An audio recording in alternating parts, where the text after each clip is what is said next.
Cara, assim, quem me acompanha sabe que eu tento ser cauteloso, sabe que eu tento não ser precipitado ou entrar em certos lugares comuns, assim, tipo, por exemplo, nunca pulei no trio elétrico da pipoca, né?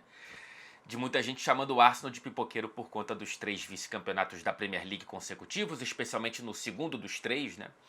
Eu nunca curti entrar muito nessa seara e tentei ao longo desse tempo olhar os pontos positivos, que foram vários, né? Dessa evolução do Arsenal de sair de um time que tinha se afastado do epicentro do futebol inglês para ser um time um pouco mais marginal e agora voltando a ser protagonista e tudo mais. Agora, no início dessa temporada, isso não quer dizer que a cautela seja uma ausência total de cobrança ou de contundência, né? No início dessa temporada, eu quero recordar que eu disse aqui algo que até é muito difícil dizer no futebol, mas eu sinto mesmo que o Arteta tinha o dever de conquistar um título grande, especialmente a Premier League. É claro que a Liga dos Campeões seria maravilhoso, um título que seria inédito para a história do Arsenal, mas uma pressão muito grande na Premier League. Por quê?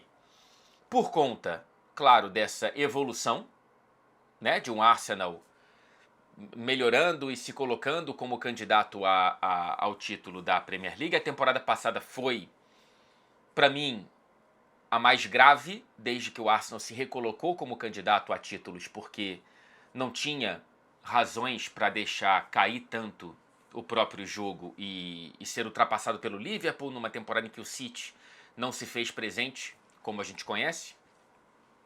E aí, nessa temporada, para mim, havia a sensação de ou vai ou racha, né? E ainda me sinto dessa forma. Por quê? Para além dessa evolução recente e da frustração da temporada passada, o Arteta recebeu nas mãos investimentos. E tem o que ainda é, para mim, o elenco mais completo de todo o futebol europeu. Então, há uma pressão, pelo menos, né, da minha parte, e vejo de muita gente também, sobre o que o Mikel Arteta fará até o fim dessa temporada. E durante a temporada, né, mais uma vez, quem está aqui vai saber e vai reconhecer, eu senti que o estilo de jogo adotado pelo Arsenal só se justificaria com títulos. O que eu quero dizer? Se essa temporada terminar sem Premier League, por exemplo, que é o título de maior pressão para o Arsenal conquistar, não tem tanta pressão assim na Liga dos Campeões, mas evidentemente como atual semifinalista existe uma expectativa muito grande.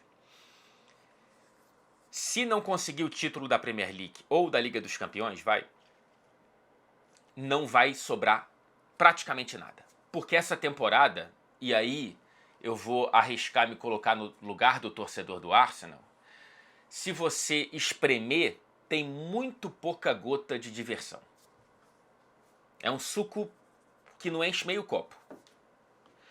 Justifica-se, né, pelo fim, né? Os fins justificam os meios. Se ele conquistar nesse futebol duro, físico, pouco envolvente a Premier League, né, com uma defesa que até meados de novembro, dezembro era uma das melhores, né, da história recente do futebol inglês, com um time que conseguia resultados mesmo sem encantarem muitas vezes, aquilo ali estava sendo justificável porque parecia um Arsenal em curso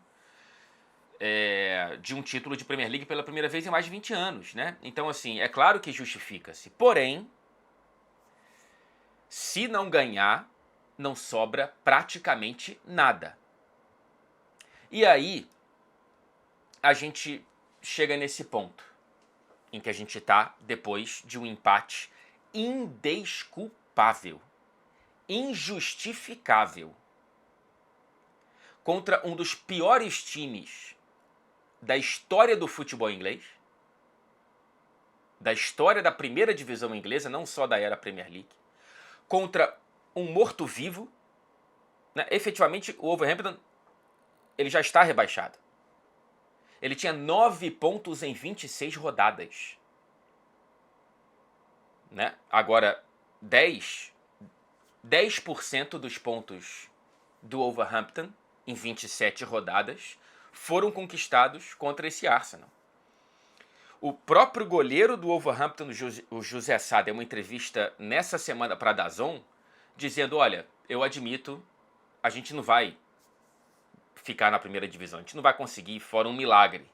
Então a gente está tentando não ter a pior pontuação da era Premier League, que é uma campanha de 11 pontos. Se eu não me engano, do Derby County. Então, assim, é contra esse time que, ainda que tenha demonstrado em certas rodadas, desde a troca de treinador do Vitor Pereira para o Rob Edwards, alguma melhora e tal, não dá para o Arsenal abrir 2-0 e sofrer o empate. O Arsenal, em todo o segundo tempo, no Molineux Stadium, só deu um chute no gol. Só acertou uma finalização no alvo, tá? Em todo o segundo tempo. É o líder contra o lanterna, com 2-0 no placar.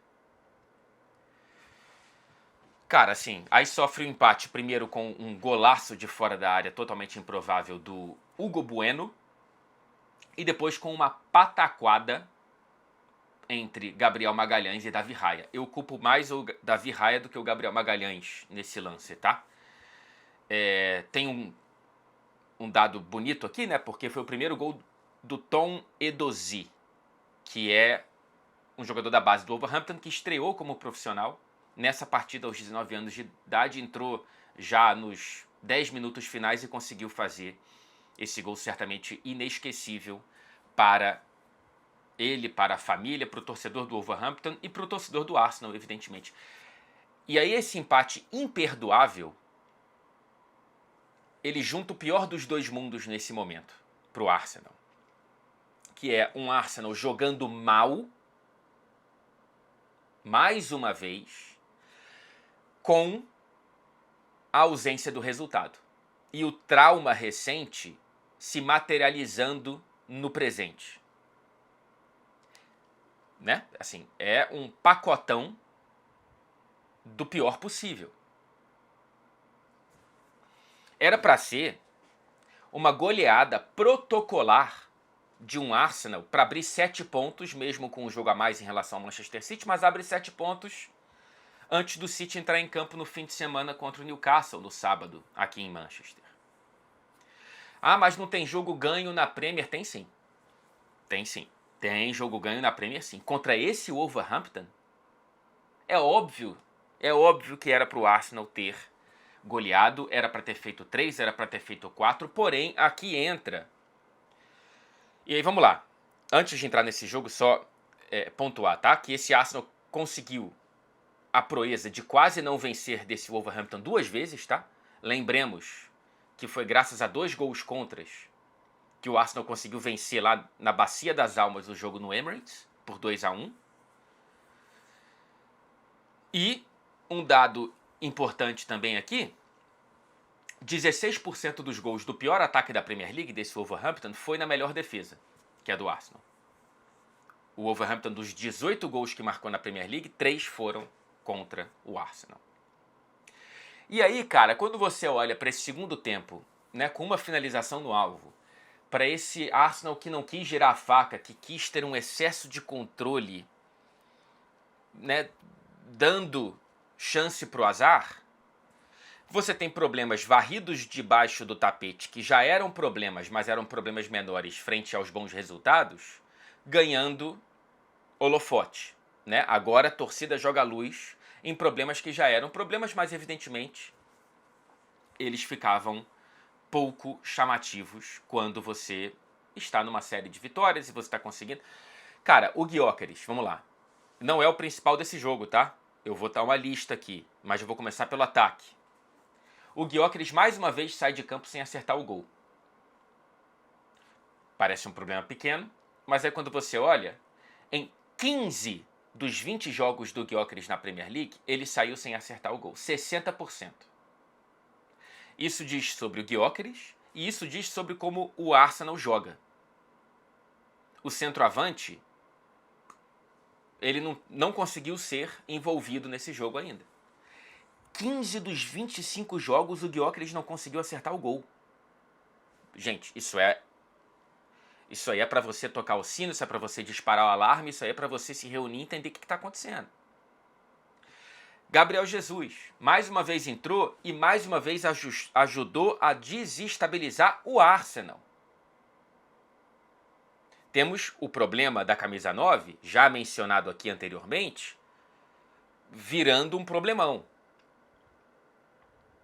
Aí vamos para a outra questão ali na ponta esquerda. Gabriel Martinelli mais uma vez deixa de aproveitar uma chance como titular na Premier League.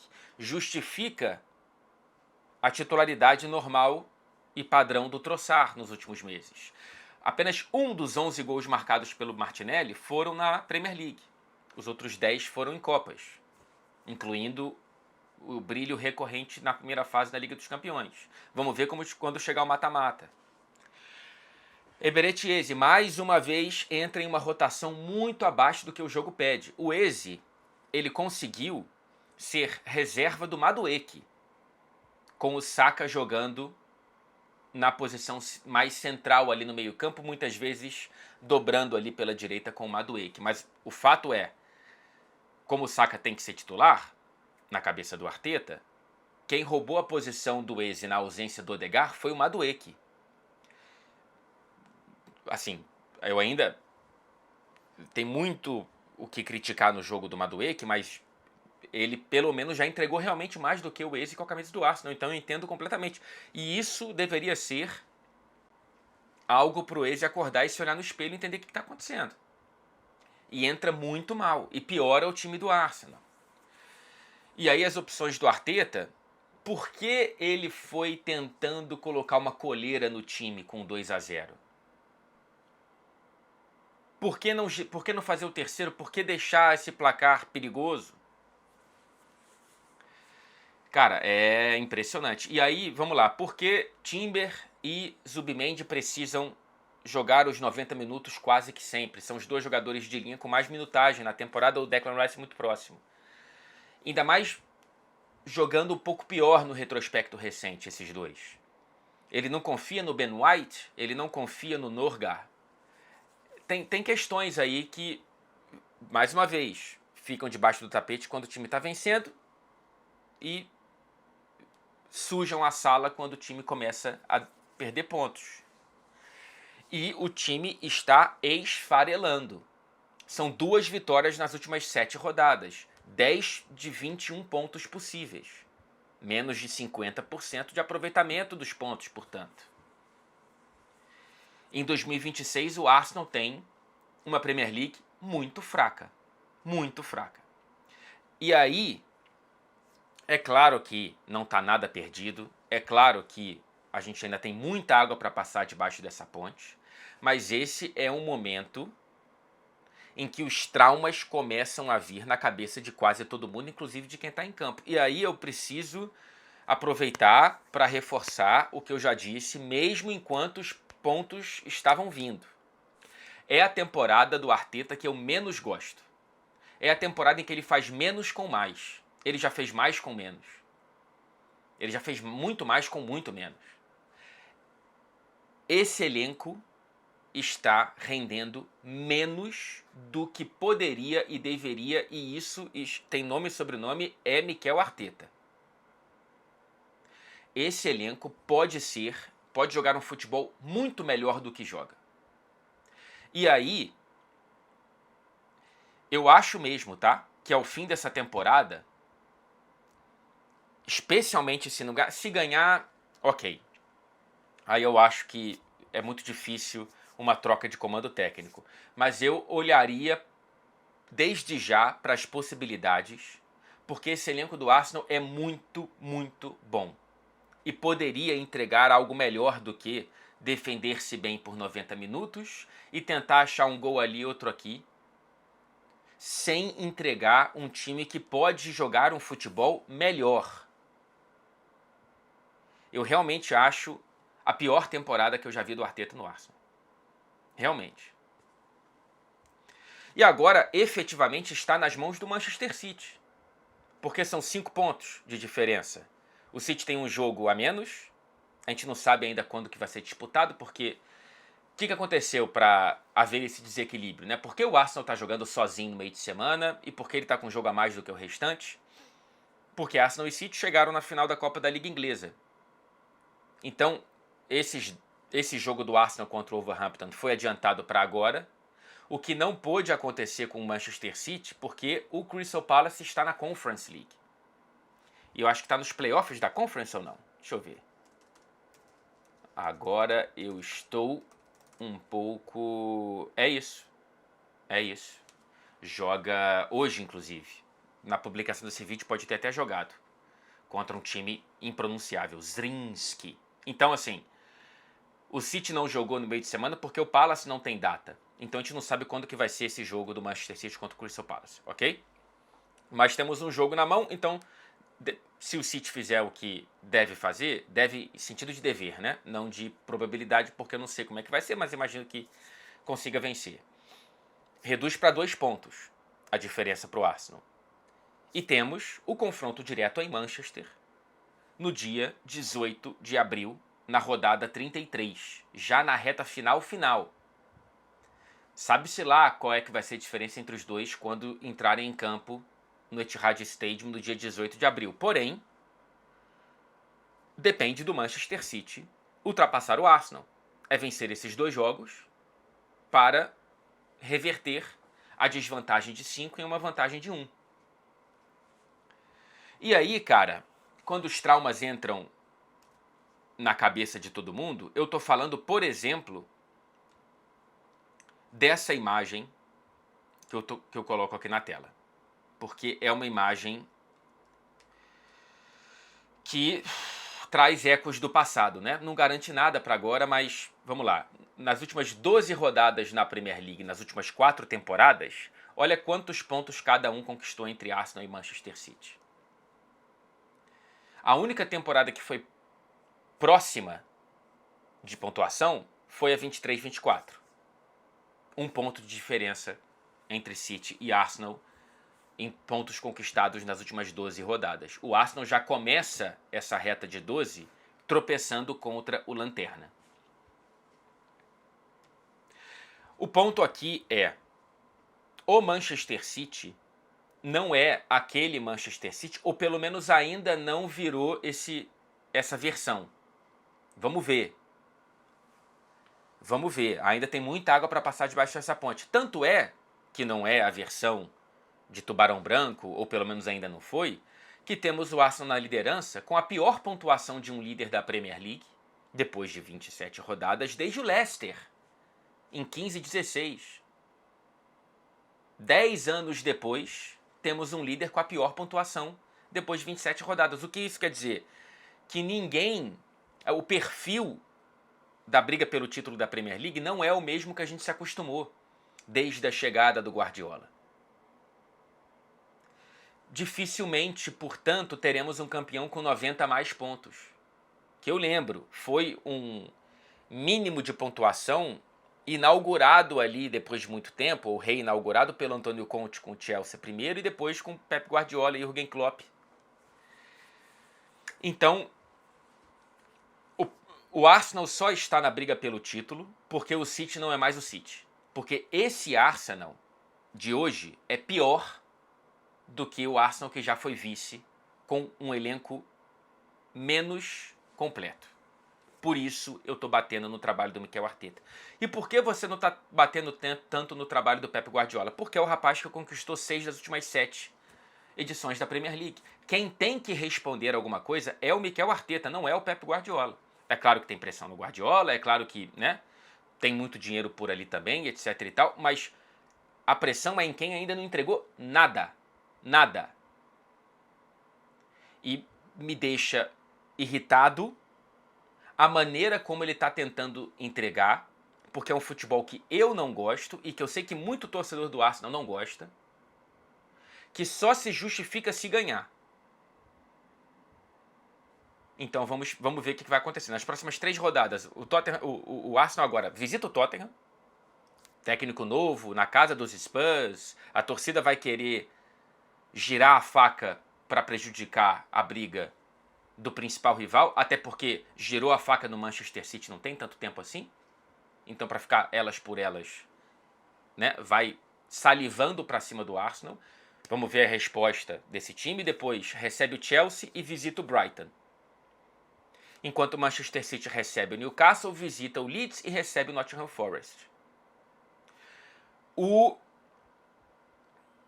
Como é que eu posso... A onda mudou. E pode mudar mais uma vez, evidentemente, tem muita água para passar debaixo, né? Mas nesse momento, a onda é pró-City. Nesse momento, o Arsenal, que vai deixando pontos importantes pelo meio do caminho, está entregando para o Manchester City a vantagem psicológica. A cabeça do Arsenal está desse tamanho. O Manchester City estufa o peito, enquanto o Arsenal encolhe os ombros. Está nas mãos do mestre de pontos corridos chamado Pep Guardiola. Vamos esperar para entender se esse Manchester City afia os dentes.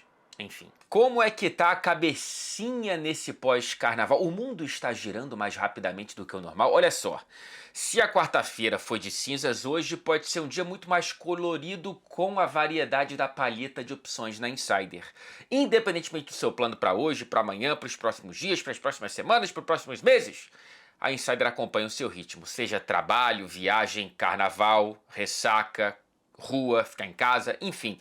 O ritmo muda, mas a Insider continua funcionando e sem te pedir manutenção. Aproveite o nosso cupom da nossa comunidade, o cupom feito para você, tá? E ele acompanha o seu ritmo também. Se você for um novo cliente da Insider, novo cadastro, etc e tal, primeira compra, você tem direito a 20% de descontos com o meu cupom. Se você for um comprador costumais, mais frequente, já não for a sua primeira conta, esse desconto será de 10%. Ambas as realidades, ambos os efeitos do meu cupom para você estão acompanhados dos descontos já presentes no site da Insider. Cupom Fred Caldeira está na tela e o link está na descrição desse vídeo e no comentário fixado. Fica muito mais fácil, é só clicar que o cupom estará automaticamente adicionado no seu carrinho.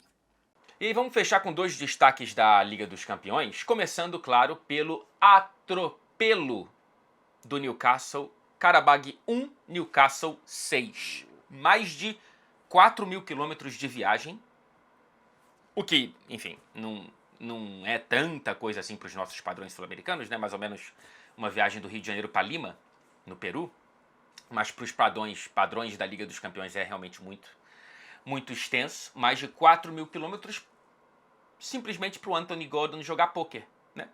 4 gols, sendo 3 nos primeiros 33 minutos de jogo. E aí o Gordon, ele é o vice-artilheiro da Liga dos Campeões com 10 gols marcados, 3 a menos do que Mbappé, 2 a mais do que Harry Kane, com 1 jogo a mais do que ambos. 5 dos 10 gols de Gordon foram de pênalti, nesse jogo 2. O Mbappé tem 3 de pênalti, o Harry Kane tem 2. O Anthony Gordon consegue entregar mais uma vez. Ele já era o artilheiro do Newcastle na Liga dos Campeões e agora é vice-artilheiro de toda a competição. E dessa vez jogou como 9, mais 9 mesmo, ainda flutuando um pouco, mas ficou mais centralizado do que quando jogava de falso 9, à frente do Woltemade, que jogou como 10/8. Daqui a pouco, né, o Woltemade vira o Joelinton parte 2 na carreira do Eddie Howe como treinador. Joelinton, contratado à época como o jogador mais caro da história do Newcastle, centroavante do Hoffenheim, virou volante. O Woltemade, nesse jogo pelo menos, e vamos ver nos próximos, ele foi 8/10. Acho difícil que ele vire volante, não tem essas características, mas ele já era um cara que flutuava pelo campo na Alemanha, né? Um atacante muito diferente do perfil do Isaac, ainda mais do Callum Wilson. Mas funcionou muito bem, claro, né? O Karabag não é tanta coisa assim, tomou 6 do Liverpool em Anfield, mas conseguiu arrumar um 2-2 com o Chelsea, por exemplo, dentro de casa na primeira fase, né? Pontuou mais do que Benfica, do que Ajax, do que Napoli na Liga dos Campeões, então não é de se jogar fora, ainda mais olhando para a semana de recuperação plena do Newcastle. 3 vitórias, fora de casa, dobrando o número de vitórias fora do St. James's Park em toda a temporada. Eram 3 vitórias apenas fora de casa em toda a temporada, em todas as competições, e nessa semana conseguiu dobrar esse número com vitórias sonoras, né? Contra o Tottenham na Premier League, contra o Aston Villa na FA Cup e agora contra o Qarabag na Liga dos Campeões. É uma semana, antes dela, o Eddie Howe estava numa crise com uma certa profundidade relevante e ele conseguiu responder com 3 boas atuações e não só com 3 boas vitórias. Respondeu no momento que poderia ser realmente complicado, né, cara? Tudo bem, visitar o Tottenham não é tão difícil, mas conseguiu um bom resultado. O Aston Villa, o jogo mais difícil dos 3, e aí contra o Qarabag realmente foi mais protocolar, mas ainda assim uma semana muito, muito boa para o Newcastle, mesmo sem o Bruno Guimarães, né, que só jogou desses 3 o primeiro, e depois se machucou, e agora a gente sabe que é a lesão mais longa da carreira do Bruno Guimarães, que não é um cara que se machuca com frequência, longe disso. Uma lesão muscular na coxa, fora por pelo menos 2 meses. E aí eu não sei como a longo prazo isso não pode atrapalhar realmente essa recuperação do Newcastle na temporada. Ele tem jogado com o Willock, mais de 8 do lado do Sandro Tonali. O Joelinton, pelo visto, virou banco do banco mesmo. Não sei se é uma questão de encaixe, se é uma questão física do Joelinton, mas me parece que ele virou banco do banco.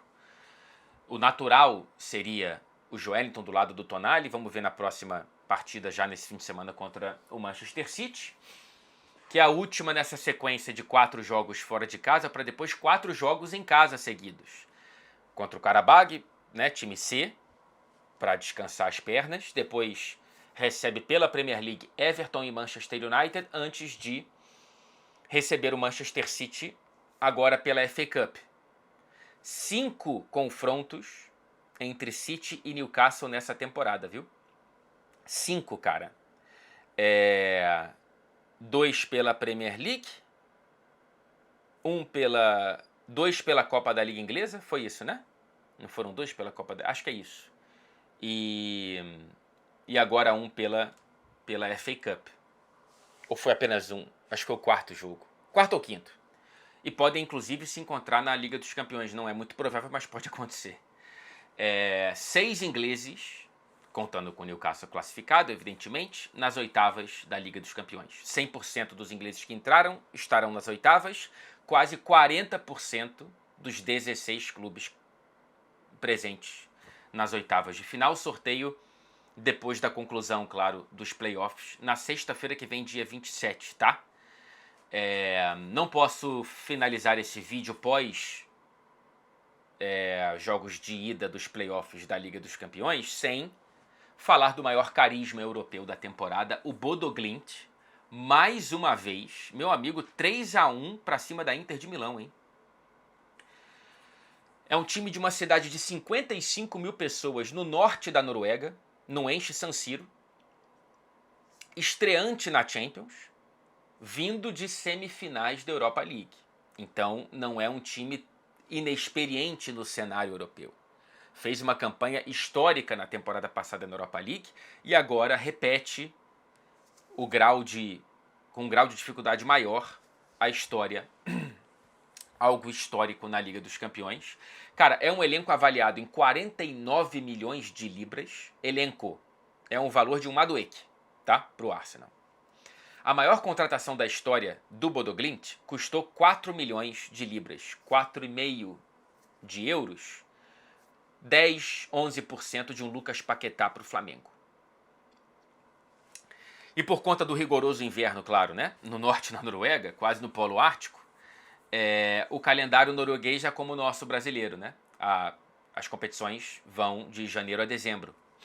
Então, terminou a temporada por lá. O Bodo Glimt não foi campeão, se eu não me engano, foi vice-campeão do Campeonato Nacional. E em 2026, nesse momento em que a gente está jogando estadual e começando o Brasileirão, eles ainda não jogaram, claro, porque está tudo congelado pelo lado de lá. Só tem 3 jogos, os 3 pela Champions, com 3 vitórias para cima de Manchester City, Atlético de Madrid e Inter de Milão. Olha esse começo de 2026 para os pequenos gigantes do Bodo Glimt, cara. contra o tricampeão da Champions, a Inter de Milão, líder com 8 pontos de vantagem na Série A e sucumbiu, assim como o Manchester City, ao estádio do Bodo Glimt. E tem uma chance, claro, considerável de eliminar os italianos, né? Vamos ver o que vai acontecer no estádio San Siro na terça-feira que vem e eu estarei em loco para cobrir essa partida. Eu espero você comigo porque a chance de resenha é bastante grande.